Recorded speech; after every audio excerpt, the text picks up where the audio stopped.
When did I find out when I was in love with cooking? All right, so 15 years old, growing up, first job, playing sports, got into it. It was definitely the adrenaline rush. I got through it. I tried to change some plate ups, and ultimately what ended up happening is I wasn't allowed to have any creativity. Went to Northern California, went to the California Culinary Academy, San Francisco Bay Area, and that's when I truly fell in love with food. My most creative moments in the kitchen. So if you think about creativity, it never happens. What you need to do is you need to allow it to happen.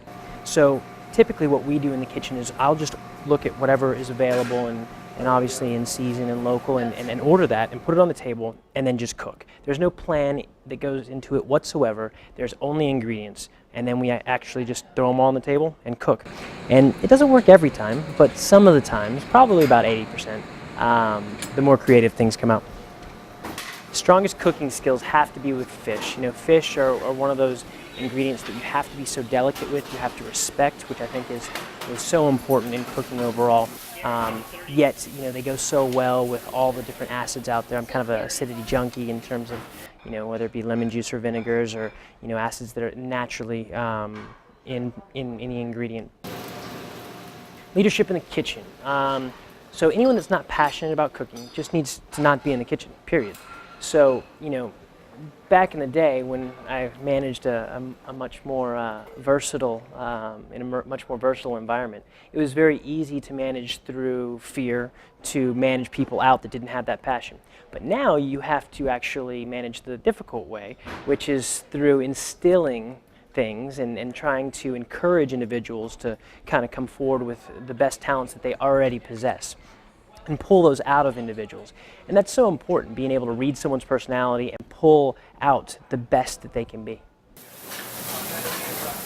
It takes a lot of drive to be a professional chef, especially these days. The competition is very tough, but at the same time, that's what keeps me coming to work every day, and that's what keeps me going. If the competition isn't there, then you know, I'm not going to bring the drive. I almost want to be complacent. So the fact that it's so competitive these days is definitely what makes me come to work every day and try to better myself and my staff.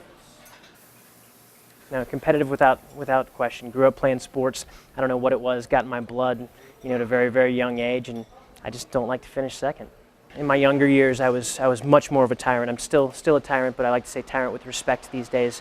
You know, gone are the days, at least for me, of completely demoralizing somebody in front of their peers. We may do it a little bit, but pick it up on the back end by, you know, a simple that-a-boy or whatever it might be. And it's important to, again, be firm, be precise, bring the passion on a daily basis and instill those things, but also to inspire those that work for you. And you can't truly inspire just with great food. You have to also inspire with great leadership, which, again, you have to be strict.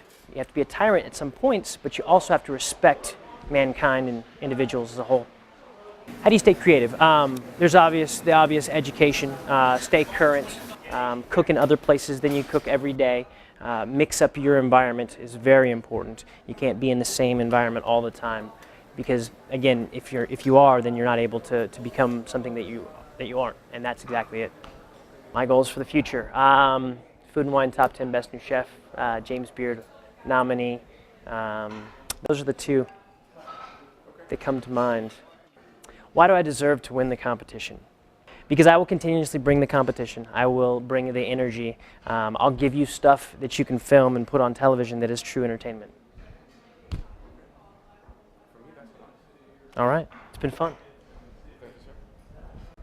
Thank you.